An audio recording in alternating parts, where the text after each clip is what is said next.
when I was taken to my first NAD, I heard Pauline, and I'm feeling pretty icky, and I'm a little paranoid, and I'm sliding down in my seat because I want to get invisible. And this guy sitting next to me, this older gentleman with white hair, sitting in the back of George P. I don't know him either. And he nudged me and he said, "Don't worry, kid, she's on our side."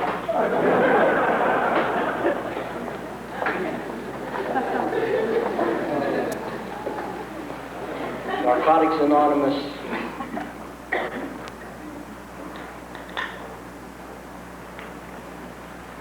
is proud and privileged to be able to bring you Pepe.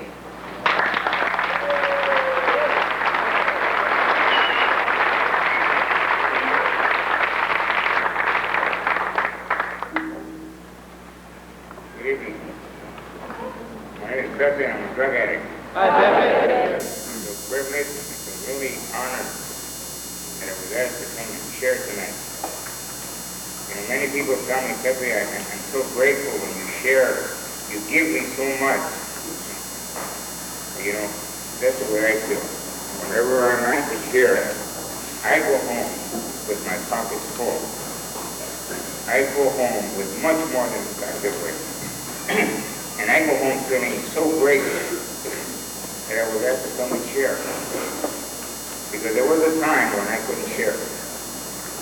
There was a time when I was very closed, very introverted, and I couldn't let anybody see who Pepe really was.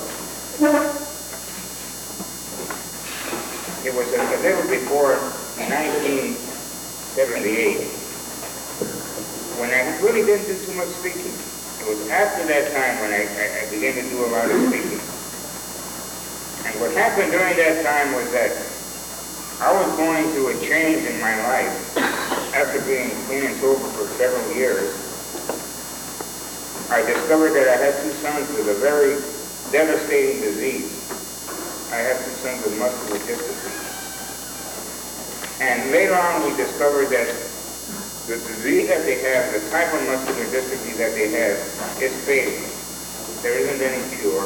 There isn't any kind of treatment or therapy or any kind of medicine that can be taken to help these boys. And then what I was going to look forward to was to see these two little boys deteriorate.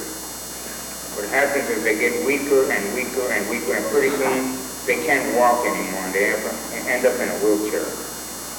And then they can become weaker and weaker, and they can't brush their teeth, and they can't comb their hair, and then they can't feed themselves, and they can't bathe themselves. And it finally gets to the point where they can't do anything for themselves. They're at the point right now where I have to get up several times at night and send them over in bed because they don't have the strength to do it. And what finally happens is that they catch a cold, and they're too weak to fight it, and they die. And they're lucky if they live to be 17 or 18 years old.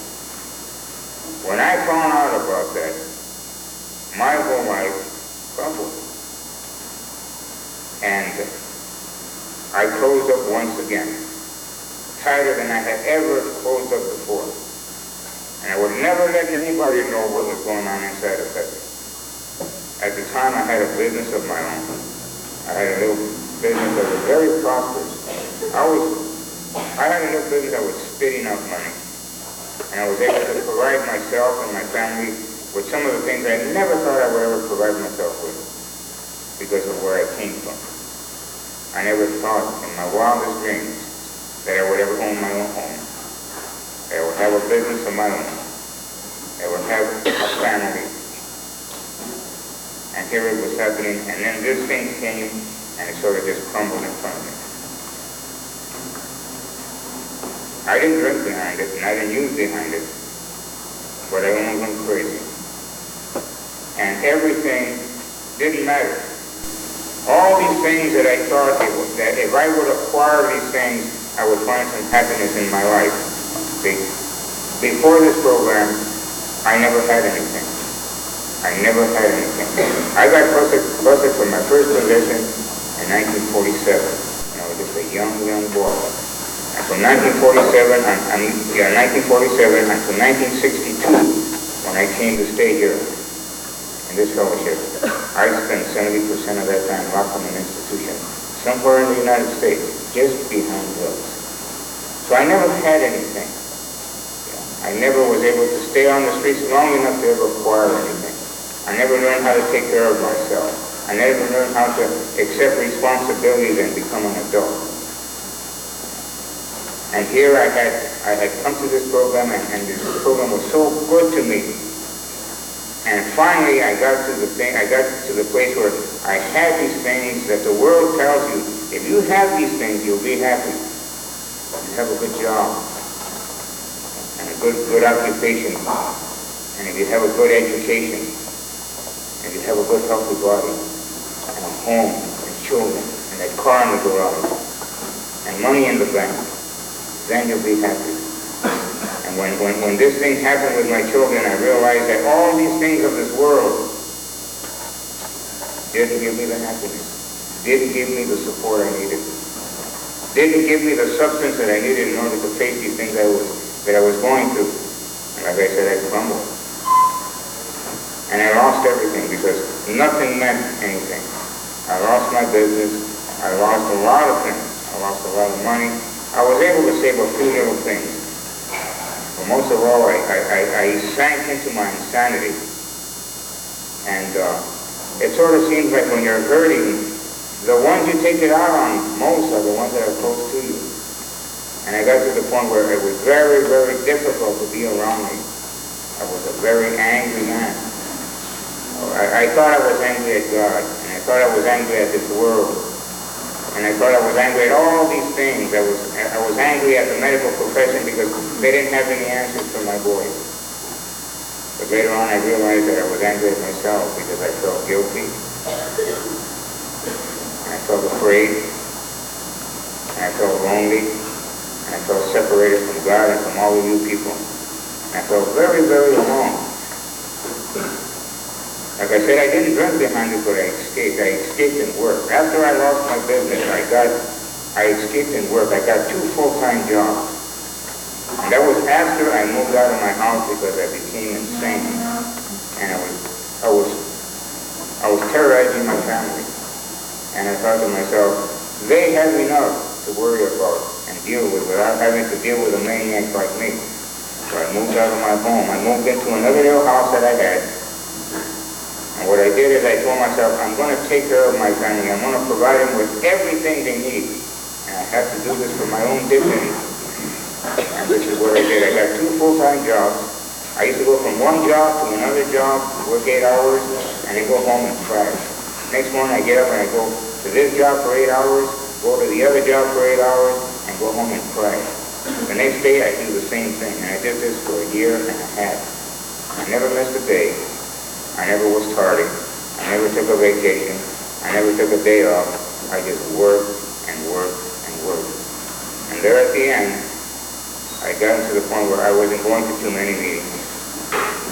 I wasn't associating with people on the program. And I really began to isolate myself. And when I would meet people on the program, they would say, Pepe, where you been? I haven't seen you. How are you? I'm fine. Everything is fine. How's your family? Oh, we're doing fine. Never let anybody know that deep inside me I was dying. You know, and finally I got to the point where it wasn't a voice. I don't know what it was. It was just like a feeling, an intuition inside me told me, Pepe, get back to the meeting. Get back to the people that love you. And this is what I did. I came back. And the first thing I did is I went home and I told my wife that I wanted to get back home, that I wanted to help her with the children. And I told her, you're not obligated to me for anything. I just want to come home and help you with the children. And she said, under those conditions, you're welcome. I've been back ever since. And there was a time when, right after that, I sold everything, I quit working. My full-time job is my son. And I moved up to a little place in Redding, California. I had a little ranch up there, and I had animals, I had horses. I raised all my table meat. I grew all my garden. I had a place. I did everything. And most of the time, I spent my time fishing and at the lake and camping with my boys. I wanted to learn I wanted to meet my boys. I really never had met them. And for a few years, about 6 years, we lived up there. And it was right after that when I began to start sharing. And this is how it happened. I got a call one day from a committee up in Portland, Oregon, and they asked me if I would go to Portland, Oregon and be their guest speaker at the World Convention. And I told the lady, I said, I don't know, I have to talk it over with my family before I can make any decisions. So she said, well, why don't you get back to me tomorrow? I said, I will. And I told my family what had happened, and I told them, what can I tell those people? You know, I've been clean and sober since 1962, and I'm dying inside. I don't know what God is. I'm full of fear. I can't sleep. I can't eat. It's got me physically sick. What am I going to tell these people? And my oldest son was the one that told me. He says, Papa, you go up there and you tell these people that right now you're going through these things. You're going through this terror. You're going through these difficulties. You're going through this physical sickness. And you're going through all these terrible things that are happening in our lives today. And you tell them, besides, and in spite of all that, you're still clean. Who tells them? And that's what I did. And that's what I've been doing ever since. Because the situation hasn't gotten better. It's gotten worse. But what has changed is my perception of what's happening. That has changed. You know, I realize that most of my life I've been terrified. I've been full of fear as far back as I can remember. I remember as a little boy, I used to hear my mom and dad arguing, and I felt guilty. I felt like I was responsible for that. And I always felt guilty. And because I felt guilty, I would set up experiences in my life where I would do things wrong in order to prove that I was guilty. And I would repeat the same mistake over and over and over, and I would get angry at myself. I would get so angry at myself because I had done something terrible. And then the fear would come in. The fear that if I was guilty of something, I must be punished. And for years I punished myself over and over and over. And I never realized what was happening. After coming to the program and after getting into myself, you know, I realized that a lot of these things that I was guilty for, I felt guilty for, I was not guilty at all. These are the things that have been handed to me from my father. My father gave me a lot of his guilt. And it's not his fault because his father gave him some guilt. And his father, you know, who can we blame?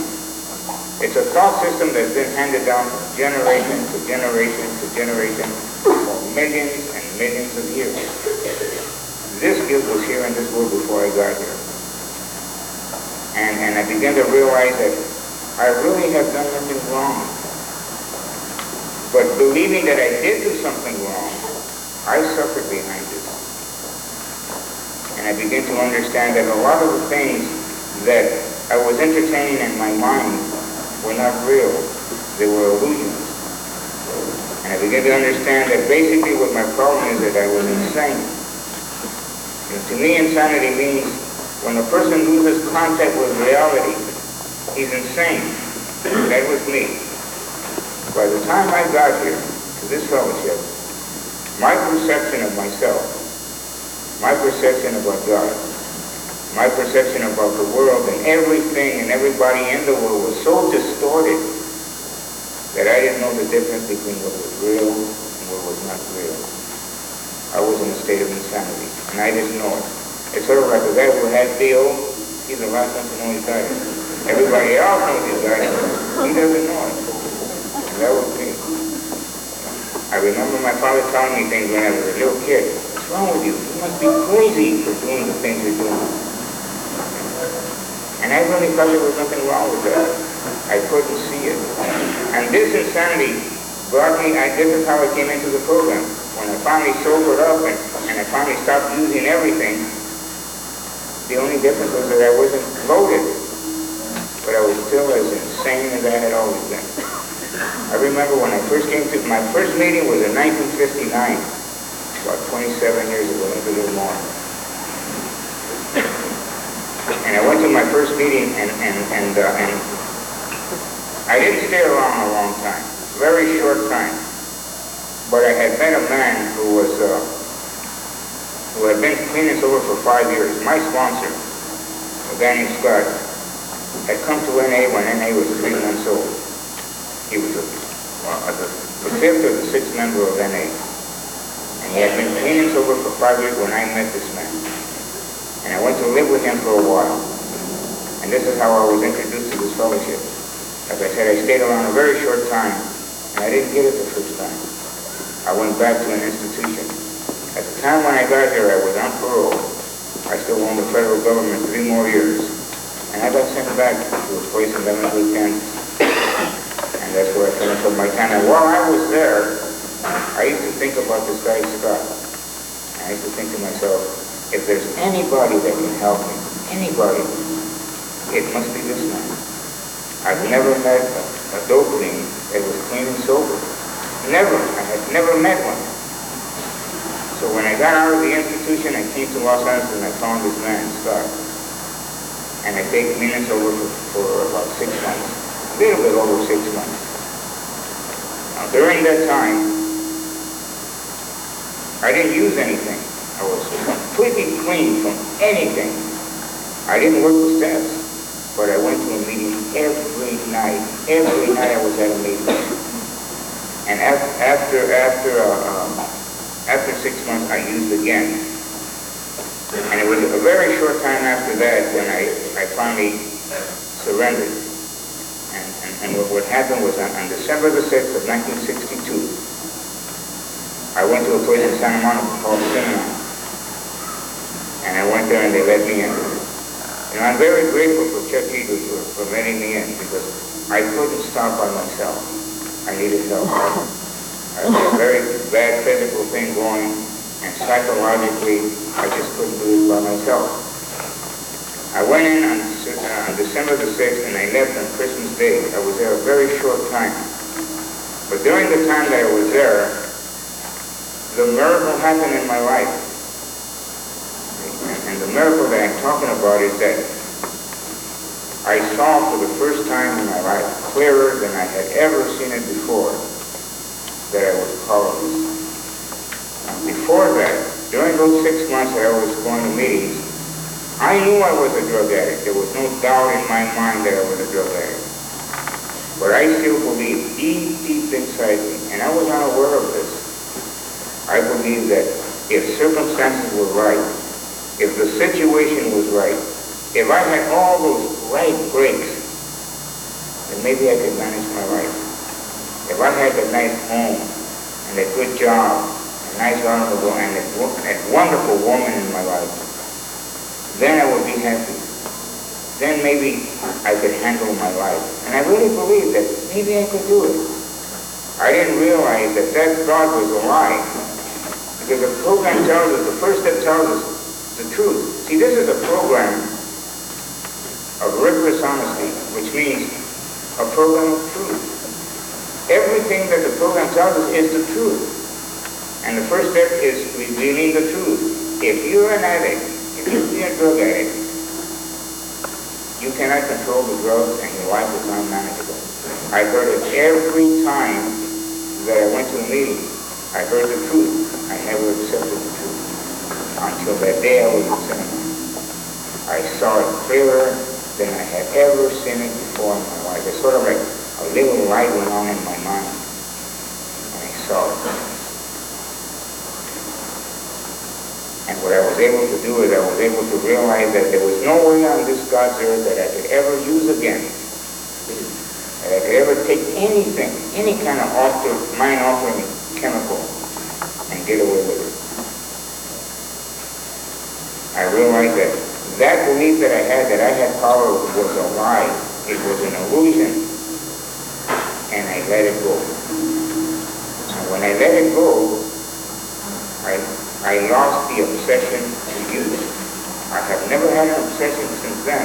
And I believe the reason for that is because the obsession was part of that illusion.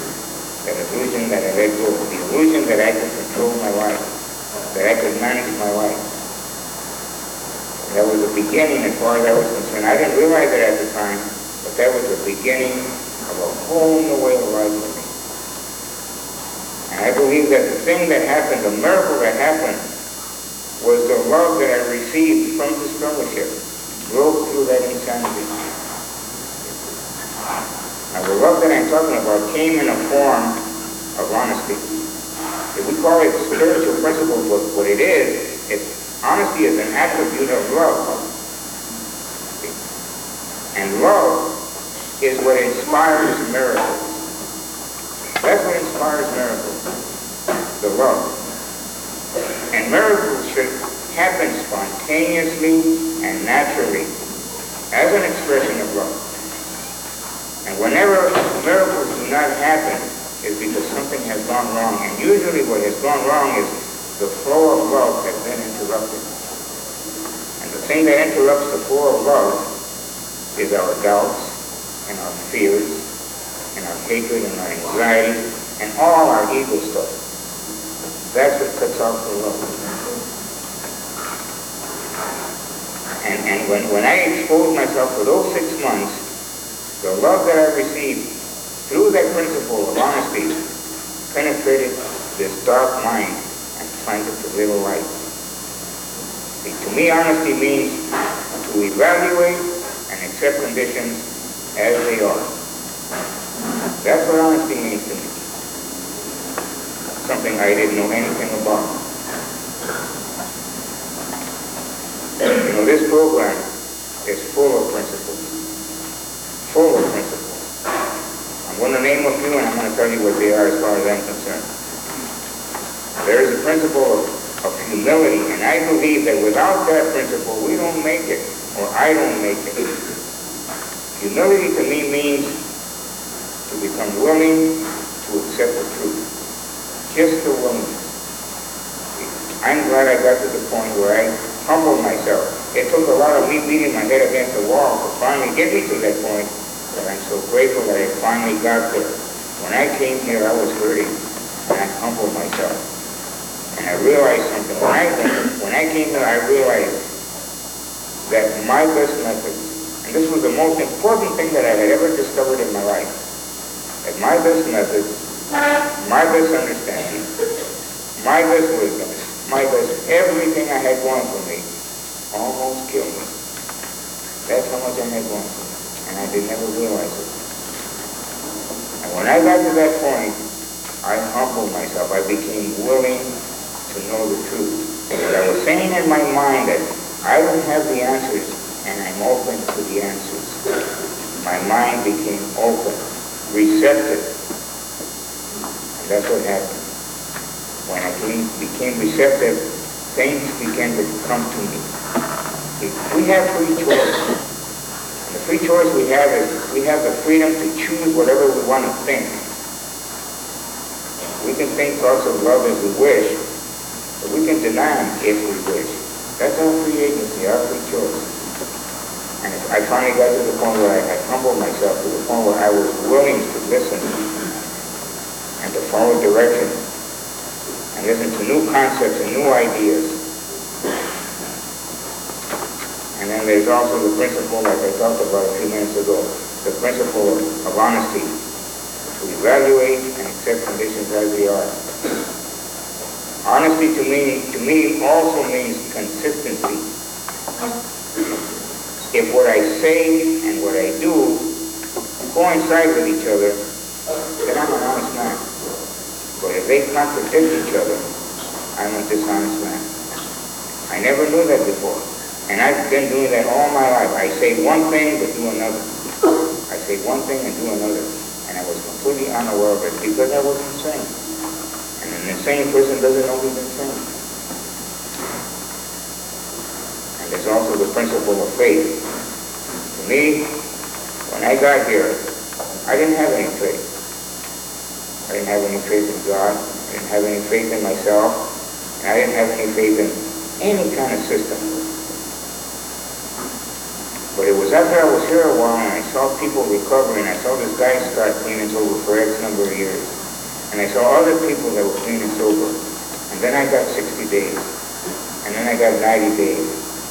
And then I got more time and more time. And eventually I got a year. And by that time, my faith had grown because I could not deny what I had seen. I could not deny what I had experienced. I had experienced that there was a power greater than myself working on my behalf. And I couldn't deny that. And the more I stayed, the more my faith grew. And my faith is still growing today.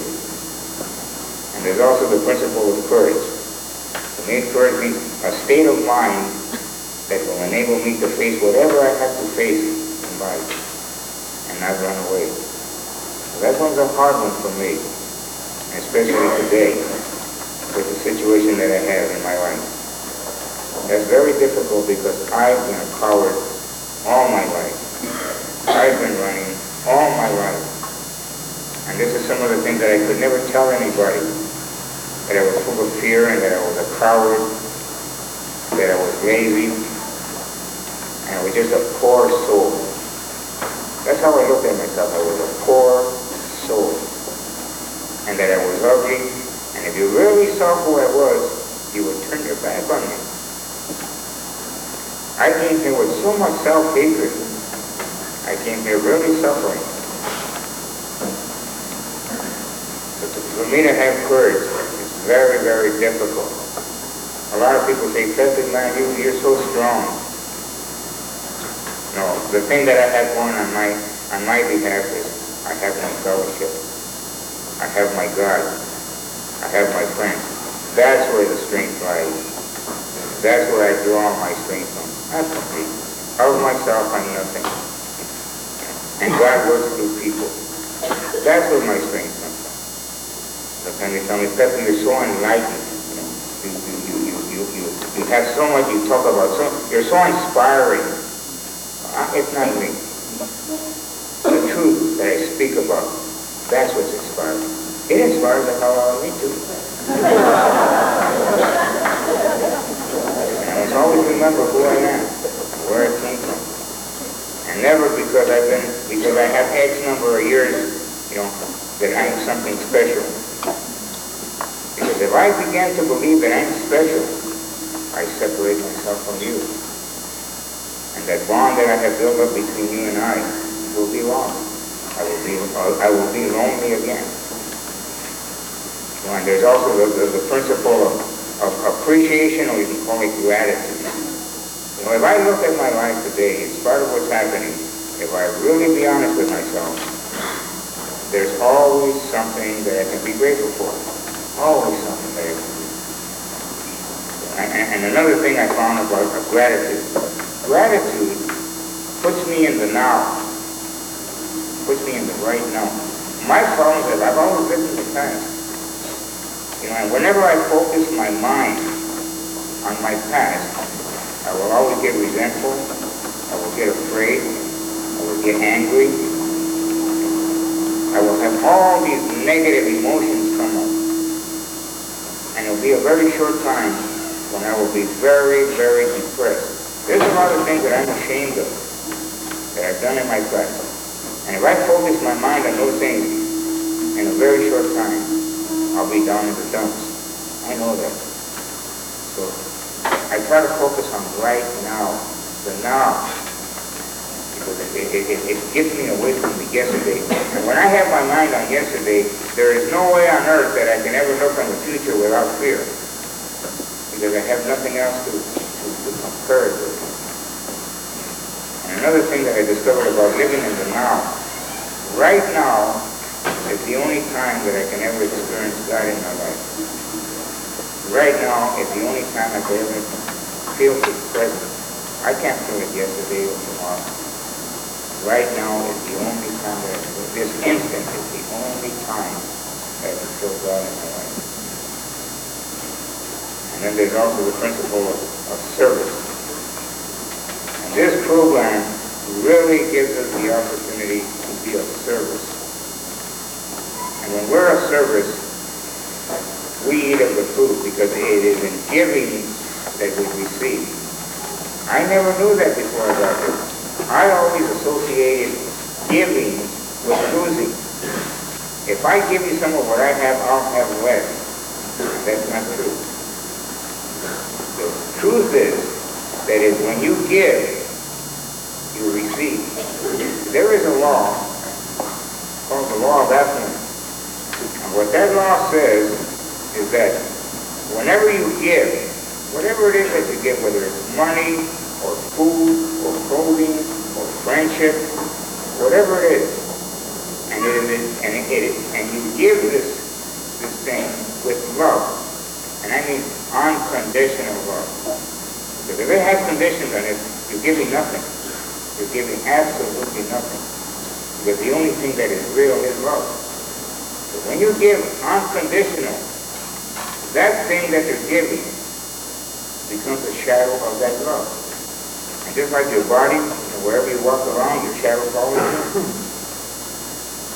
Whatever you're giving will always follow you. I've experienced it. I know this is true because I have experienced it. I have never been without food. I have never been broke. I have never been without a place to stay. I have never been lonely since I've been in the I have everything I need and more. I heard a story a long, long time ago, and it was a story of this very spiritual man. His name was Baha'u'llah. He was a leader, he was a man who founded the Baha'i faith. And this man knew the value of giving.